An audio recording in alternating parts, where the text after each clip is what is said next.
हर बार जब आप social media पर किसी खूबसूरत ब्लॉगर को पाकिस्तान की तारीफ में कसीदे पढ़ते सुने तो इस बात को याद रखिएगा कि हर मुस्कुराहट मासूम नहीं होती। कुछ के चेहरे मासूम होते हैं लेकिन अंदर जहर भरा होता है। ज्योति मल्होत्रा ऐसी ही जहरीली थी जो कहने को तो हरियाणा की यूट्यूबर थी, चेहरा खूबसूरत था लेकिन दिल में देशद्रोह का काला जहर भरा था। वो हंसती थी भारत की बेटी बनकर लेकिन बिक चुकी थी पाकिस्तान के हाथों। आईएसआई का एक जिंदा टूल थी जो यूट्यूब और इंस्टाग्राम के जरिए एक तरफ भारत के युवाओं के दिलों में पाकिस्तान का मीठा जहर घोल रही थी तो दूसरी तरफ भारत की जानकारियां लव जिहाद में पढ़कर पाकिस्तान को पहुंचा रही थी। सोशल मीडिया पर इश्क लाहौर की पोस्ट करके गद्दारी भारत से कर रही थी। भारतीय सुरक्षा एजेंसियों और पुलिस ने उसे धर दबोचा। उसने लिखित में कबूलनामा किया, लेकिन सवाल यह है कि ऐसे देशद्रोहियों का भारत में गटर कितना गहरा है। कितने और ज्योति भारत की मिट्टी पर सांप बनकर रेंग रहे हैं। ऐसे सच कहें तो धिक्कार है ज्योति और ज्योति जैसे लोगों पर जो भारत के लिए जिंदा बम है। धिक्कार है ऐसे गद्दारों पर जो इश्क, शांति, संवाद जैसे शब्दों के पीछे छिपकर हिंदुस्तान को नीलाम करने की सोचते हैं। कौन है ज्योति मल्होत्रा, आज सबके मन में सवाल है। हालांकि हम चाहते हैं कि आप भी हमारी एक मदद करें, हमारे व्हाट्सएप चैनल से जुड़ें। लिंक हमने डिस्क्रिप्शन में और कमेंट सेक्शन में पिन कर रखा है। आप जुड़ेंगे तो इससे हमारी ताकत बढ़ेगी और आप तक जल्दी हमारे वीडियोस पहुंचेंगे। ज्योति मल्होत्रा हरियाणा की ट्रैवल ब्लॉगर थी। यूट्यूब और इंस्टाग्राम पर लाखों फॉलोअर थे। पूरी प्रोफाइल जो है वो पाकिस्तान पाकिस्तान पाकिस्तान से भरी पड़ी है। दिखने में खूबसूरत, आवाज सुंदर। प्रोफाइल स्टॉक करेंगे तो समझ जाएंगे कि लाहौर की गलियों से लेकर पाकिस्तानी खाने की बड़ी मुफीद थी। मानो दुनिया में सबसे खूबसूरत मुल्क उन्हें पाकिस्तान लग रहा था। लेकिन यह सब कुछ इत्तफाकन नहीं था।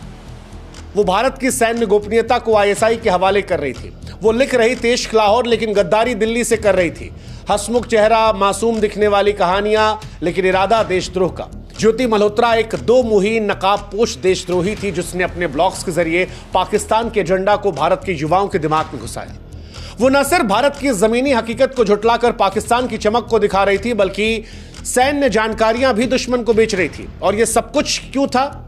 क्योंकि उसे दानिश नाम के एक पाकिस्तानी एजेंट से मोहब्बत हो गई थी जिसने लव जिहाद के चक्कर में, जिसने पाकिस्तान की तरफ से साजिश करने के चक्कर में इस लड़की को फंसाया था। 2023 में ज्योति पाकिस्तान गई थी और यह पाकिस्तान की यात्रा कोई सैर सपाटा नहीं थी बल्कि आईएसआई की शातिर साजिश का पहला कदम था। पाकिस्तानी उच्चायोग ने उसके वीजा से लेकर उसके रहने, खाने, आने जाने का पूरा इंतजाम किया और वहीं पर उसकी मुलाकात हुई दिल्ली में पाकिस्तानी उच्चायोग के कर्मचारी एहसान और रहीम उर्फ दानिश से। दानिश ने ज्योति को अपने झूठे इश्क के जाल में फंसाया। यह कोई प्यार वैर नहीं था, यह लव जिहाद की सुनियोजित साजिश थी। दोनों के बीच संबंध बढ़े। ज्योति का दिमाग जो है वो पाकिस्तानी प्रचार तंत्र ने पूरी तरह जकड़ लिया। पैसे भी दिए गए, इसे मदद की गई, दुनिया भर में घुमाया गया, दुनिया भर में अय्याशियां करवाई गई। दानिश ने उसे तमाम पाकिस्तान के आईएसआई एजेंट से मुलाकात करवाई, उसके सारे शौक पूरे किए। हाल ही में दानिश के साथ वो इंडोनेशिया के बाली भी गई थी, जो दर्शाता है कि दानिश ने इसे फंसाने के लिए किस हद तक जाकर इसका दिल जीता। इश्क के नाम पर, पैसों के नाम पर, घूमने के नाम पर देश को बेचने की यह कहानी आज हर भारतीय के दिल में आग लगा रही है। दानिश अपने मुल्क के लिए काम कर रहा था लेकिन ज्योति जैसे गद्दार भारत के लिए अभिशाप हैं जो पैसों के लिए, इश्क के लिए, घूमने के लिए, शौक पूरे करने के लिए अपनी देश की सरजमी को बेचने को तैयार हो जाते हैं, अपनी मातृभूमि से गद्दारी करने को तैयार होते हैं। ज्योति के व्लॉग्स को भी हमने खंगाला। ज्योति के ब्लॉग्स कोई ट्रैवल डायरी नहीं थे बल्कि आईएसआई के प्रचार का हथियार थे। जैसा कि हमने कहा, लाहौर इश्क और ऐसे तमाम पाकिस्तान से जुड़े पोस्ट, ये सब कुछ एक सोची समझी साजिश थी। दिखाने की कोशिश थी कि पाकिस्तान जो है वो दुनिया का स्वर्ग है। वो अमन की आशा का ढोंग रचकर भारत विरोधी नैरेटिव फैला रही थी और ये सब कुछ प्रचार तक सीमित नहीं था। जो खबर आई है वो और सेंसिटिव है। यहां तक कहा जा रहा है कि ज्योति ने भारत की सुरक्षा को ताक पर रखकर भारतीय सेना से जुड़ी तमाम गतिविधियों, गोपनीय जानकारियों को भी यहां से फॉरवर्ड किया। फॉरवर्ड करने का तरीका व्हाट्सएप, टेलीग्राम, स्नैपचैट जैसे इनक्रिप्टेड प्लेटफॉर्म्स, क्योंकि वहां पर आप पकड़े नहीं जा सकते। वो दानिश और अन्य एजेंट के संपर्क में रहकर ये सब करती थी। दिल्ली में रहते हुए तमाम संवेदनशील इलाकों की तस्वीरें, डेटा साझा किया और यह सब करने के लिए उसे हवाला के जरिए मोटी रकम दी गई। लेकिन इन सब के बीच में वो भारत की अस्मिता को नीलाम कर रही थी। ज्योति ने जो किया वो सिर्फ गद्दारी नहीं है, भारत की रीढ़ को तोड़ने वाला खुला युद्ध था। ऐसी हरकतों के लिए जितनी बड़ी सजा दी जाए शायद वो कम होगी। सच कहा था शौर्य फिल्म में ब्रिगेडियर प्रताप सिंह ने कि दुश्मन सिर्फ देश के बाहर नहीं होते, दुश्मन घर के अंदर भी होते हैं, गद्दार देश के अंदर भी होते हैं। और ज्योति जैसे गद्दार जो भारत की सुरक्षा को ताक पर रखकर देशद्रोह का खेल खेलते हैं, वो भारतीयों को शर्मसार करते हैं। बड़ी शर्म आ रही है कि दिल्ली में रहते हुए भारत की जानकारियां साझा की जा रही थी। चंद पैसों के लिए प्यार का नाम देकर देश की अस्मिता को नीलाम करना, लानत है ऐसे लोगों पर, लानत है। हालांकि अगर आपको लग रहा है कि ज्योति अकेली थी तो आप गलत हैं। ज्योति अकेली नहीं थी, एक पूरा नेटवर्क था जो इसके लिए काम कर रहा था। गजाला नाम की महिला का नाम आ रहा है जिसने वीजा प्रक्रिया में हेल्प की। यामीन मोहम्मद का नाम आ रहा है जिसने हवाला के जरिए ज्योति को पैसे भिजवाए। अरमान नामक एक व्यक्ति का नाम आ रहा है जिसने डिफेंस एक्सपो 2025 की जानकारियां पहुंचाई और उसके बाद एक्सेस दिया और ये सारी जानकारियां हिंदुस्तान से पाकिस्तान गई। अब सवाल यह है कि जब ज्योति अकेली नहीं थी और उसके साथ कई और लोगों का नाम निकलकर सामने आ रहा है तो फिर यह परेशान करने वाला है, क्योंकि कोई नहीं जानता कि भारत में ऐसे और कितने गद्दार हैं, कितने ऐसे सांप हैं जो भारत में रहते हैं और पाकिस्तान के हाथों बिके हैं। कोई नहीं जानता भारत में कितने लोग पैसों, झूठे इश्क, धार्मिक उन्माद के लिए अपनी मातृभूमि को भेज रहे हैं। सच कहें तो ये घर के विभीषण है जो भारत की जड़ों को खोखली कर रहे हैं। बाहरी दुश्मन से सेना तो निपट रही है, बाहरी दुश्मन को सेना सबक भी सिखा रही है, लेकिन सवाल यह है कि जब अपने ही घर में ऐसे गद्दार बैठे हो तो फिर क्या करें? क्योंकि ये गद्दार हमारे देश के जवानों की जान से खिलवाड़ कर रहे हैं। सैन्य ठिकानों की जासूसी करना, देश के खिलाफ दुष्प्रचार करना, ये जंग जब हमारे घर से की जाती है तब ये देश को तोड़ने वाली होती है। ज्योति जैसे गद्दार सोशल मीडिया को हथियार बनाकर युवाओं के दिमाग में जहर भरते हैं। ये वही लोग हैं जो कहते नहीं पाकिस्तान इज फॉर पीस, और एक आम हिंदुस्तानी को यह एहसास होने लगता है, वो मानने लगता है कि नहीं जी, उनके कल्चर को बढ़ावा देना, उनकी चीजों को शामिल करना बहुत सॉफ्टली नैरेटिव के तहत इनको पैसे मिल रहे हैं। हमें आपको अंदाजा नहीं होता कि यह दुश्मन की रणनीति का एक बहुत बड़ा हिस्सा है। ये सिर्फ सैन्य खतरा नहीं है, सामाजिक एकता, आर्थिक स्थिरता और भारत की आत्मा पर सीधा हमला है। ये ऐसे गद्दार हैं जो भारत के लिए कैंसर है और ऐसे गद्दारों को ढूंढना होगा, जड़ से उखाड़ कर फेंकना होगा। ये मामले चीख कर बताते हैं कि भारत के भीतर एक नेटवर्क सक्रिय है जो बहुत ही प्रो पाकिस्तानी। कई बार आपको बड़े बड़े सितारों में भी कई ऐसे लोग मिल जाएंगे जो पाकिस्तान की बोली बोलते हैं, वो जो पाकिस्तान को सूट करती है। हिंदुस्तान में रहते हैं, खाते हमारे यहाँ का है, सुविधाएं हमारे यहाँ की है, लेकिन बोली उनके यहाँ की है। इससे पहले भी आपने देखा होगा तमाम ऐसी महिलाएं थीं जो भारत की थीं, पाकिस्तान में शादी कर चुकी थीं, लेकिन हिंदुस्तान में रहती थी, सुविधाएं यहाँ की लेती थीं, बच्चा वहां पैदा करती थी, आतंकी वहां से आता था, लेकिन यहां फायदा उठाया था।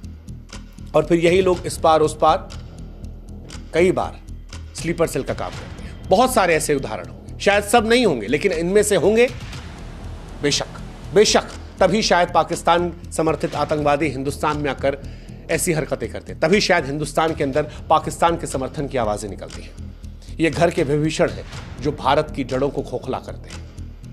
अब सवाल यह कि ये क्यों करते हैं? ज्योति का मामला गद्दारी के घिनौने कारणों को उजागर करता है। कई सारी वजह। एक वजह पैसों का लालच। आईएसआई ने ज्योति को हवाला चैनलों के जरिए मोटी रकम दी, उसकी लग्जरी ट्रिप्स जो है इसकी गवाही देती है। उसे घुमाया गया दुनिया भर में, उसके लिए इंतजाम किए गए, बाली, इंडोनेशिया, जहां भी जाना उसे, वो एक्सेस, पाकिस्तान में जाना, इंपॉर्टेंट जगहों पर एक्सेस देना। दूसरा, झूठा इश्क इंसान को अंधा कर देता हो, और हनी ट्रैप का हो मामला या फिर लव जिहाद का मामला, अक्सर इन मामलों में इश्क को ही रखा जाता है। दानिश ने लव जिहाद की चाल चलकर ज्योति को फंसाया, भावनात्मक शिकार की शातिर साजिश थी। तीसरा, ब्रेन वॉश, अमन की आशा जैसे सो कॉल्ड पीस के इवेंट जो है वो ढोंग के चलते अक्सर लोगों पर असर करते हैं। जो सामने कहा कि वो पाकिस्तान का एजेंडा है, जी पाकिस्तान एक कल्चरल देश है, अजी घंटा देश है, पाकिस्तान आतंकवादियों का देश है। पाकिस्तान इज फॉर पीस, वही पीस जहां पर आतंकवादियों को 14 करोड़ रुपए दिए गए। पाकिस्तान का असली चेहरा उजागर करना जरूरी है। वो जो सामने रख के पाकिस्तान दिखाता है और जो पीछे से छिपाता है, जब तक वो एक्सपोज नहीं होगा तब तक हमारे देश में युवा जो है वो आकर्षित होते रहेंगे और ज्योति जैसे गद्दारी भी कुछ कर लेंगे।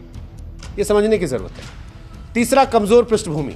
सामाजिक और आर्थिक रूप से कमजोर लोग अक्सर इस नेटवर्क का आसान शिकार बनते हैं। और चौथा, वो शिकार बनते हैं जो कभी परेशान हुए थे, कभी किसी दंगों में कोई परेशान हुआ, उसको ब्रेन वॉश करना बड़ा इजी होता है, बड़ा इजी होता है। तमाम फिल्मों में भी देखा होगा आपने, इट्स वेरी इजी। वैसे समझना हमको ये भी होगा कि अमन की आशा दुश्मन की साजिश है। ये जो सो कॉल्ड पीस इवेंट है, अमन की आशा जैसे संगठन भारत पाकिस्तान दोस्ती का झूठा राग अलापते हैं, लेकिन अब ऐसे मामले साबित करते हैं कि ये जासूसी, प्रचार, फंडिंग का अड्डा है। इनकी फंडिंग कहां से आती है कि जांच करने की जरूरत है। इनमें जुड़े लोगों की विदेशी यात्राओं को नजर रखने की जरूरत है। इनके सोशल मीडिया गतिविधियों की जांच की जरूरत है। और अब जरूरी है, क्योंकि भारत के फौजियों की जिंदगी का यह सवाल है। सवाल यह भी कि क्या ये शांति चाहते हैं या आईएसआई के लिए प्रॉक्सी बन रहे हैं? इनके पर्दे के पीछे क्या चल रहा है? हर भारतीय सवाल पूछने आता है। ऐसे संगठनों पर नजर रखनी होगी, वरना दीमक की तरह ये हमारे देश को खोखला करेंगे। जनरल विपिन रावत ने कभी सच कहा था कि भारत 2 नहीं 2.5 मोर्चों पर लड़ रहा है। पहला मोर्चा पाकिस्तान से, दूसरा मोर्चा चीन के साथ, लेकिन तीसरा सबसे खतरनाक है, जो ज्योति जैसे गद्दारों से लड़ना है। घर के गद्दार, वो जो भारत में रहते हैं लेकिन पाकिस्तान का एजेंडा फैलाते हैं, भारत की मिट्टी पर पलकर उसकी छाती पर खंजर घोंपते हैं। ये 2.5 मोर्चे की इस जंग सोशल मीडिया हथियार के तौर पर इस्तेमाल होती है और ज्योति जैसे गद्दार उसकी गोली बन जाते हैं। इन विभीषणों पर नजर रखनी होगी, इन दीमकों को खत्म करना होगा। और खत्म कैसे होगा? सोशल मीडिया पर सख्त निगरानी रखें। हर संदिग्ध ब्लॉगर, हर संदिग्ध इन्फ्लुएंसर, हर वो सेलिब्रिटी जो पाकिस्तान के गुणगान कर रहा है, उस पर नजर रखिए, नजर रखिए। वो जो भारत को कमजोर करने की कोशिश कर रहा है, भारत विरोधी नैरेटिव बना रहा है, उस पर नजर रखिए। अमन की आशा की जांच, इनके फंडिंग, विदेशी कनेक्शनों का पर्दाफाश किया जाए। युवाओं को जागरूक किया जाए कि Pakistan is not for piece, it's a terrorist country. आतंकवादी मुल्क है, एक मुल्क जो आतंकवादियों के इर्द गिर्द चलता है, जहां सेना सीधे आईएसआई जो है वो सीधे आतंकवादियों को फंडित करती है, जहां पर रक्षा मंत्री कहता है कि बच्चों को जिहाद में डाला जाएगा, जहां पर आतंकवादियों को मरने के बाद भी पैसा दिया जाता है। That is Pakistan. वो कल्चरल खाना पीना, वो क्रिएटिव बातें, दैट इज नॉट पाकिस्तान। वो उस बड़े पाकिस्तान का शायद एक छोटा हिस्सा हो सकता है, लेकिन रियल पाकिस्तान अब वो it is all about terrorism. Laden वहां पकड़ा गया, जैश ए मोहम्मद का सरगना वहां है, हक्कानी नेटवर्क वहां है, मसूद अजहर वहां है, हाफिज सईद वहां है, दाऊद इब्राहिम वहां है। ये पाकिस्तान का चेहरा है जिसे दुनिया को देखना है और ये युवाओं को समझना होगा।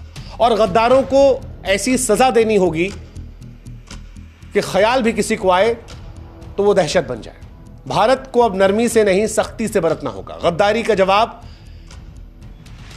ऐसा देना होगा कि उसका डर ज्वालामुखी की तरह अंदर बैठ जाए। ज्योति मल्होत्रा भारत की आत्मा पर हमला करने वाली आईएसआई की जहरीली कठपुतली रही। भारत की न्याय संहिता की धारा 152 और ऑफिशियल सीक्रेट एक्ट की धाराओं 3, 4, 5 के तहत उस पर केस दर्ज है। दानिश को भी पर्सोना नॉन ग्राटा घोषित कर दिया गया है, भारत से निष्कासित कर दिया गया है, लेकिन ये काफी नहीं है। ज्योति जैसे कितने गद्दार भारत में छिपे हैं, ये देखने की जरूरत है।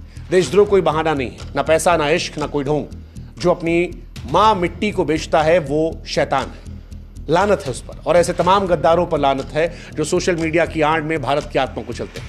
भारत को अब जगना होगा, क्योंकि ये काम शब्दों का नहीं है, कर्म का है। हर गद्दार को बेनकाब करना होगा, हर साजिश को कुचलना होगा, हर देशद्रोही को कानून की आग में जलाना होगा। भारत मां के दुश्मनों को ऐसी सजा देनी होगी कि वो गद्दारी का जिक्र आने पर भी लोग खौफ के मारे डर जाए। यही समाधान है। गद्दारों को दीमक की तरह ढूंढिए, खत्म कीजिए। आपके घर में जब कॉकरोच घुस आते हैं तो आप उन्हें पालते नहीं हैं, आप उन्हें मारते हैं, हटाते हैं। दीमक से मोहब्बत नहीं दिखाई जाती है, दीमक को खत्म किया जाता है। और गद्दार दीमक और कॉकरोच होते हैं। उनको ढूंढिए, ट्रैक कीजिए और समाज के मुख्य धारा से हटा दीजिए। बाकी क्या करना है वो काम इस देश का कानून, इस देश की सरकार को बेहतर पता है, लेकिन जागरूक करना हमारा काम है। और आप भी अपने आसपास जागरूकता देखिए। वो जिन्हें पाकिस्तान से बड़ी मोहब्बत है, उन पर आप भी नजर रखिए, उनसे बचकर रहिए। पता लगे गेहूं के साथ घुन भी फंस जाए। ध्यान रखिएगा। जय हिंद, जय भारत, नमस्कार।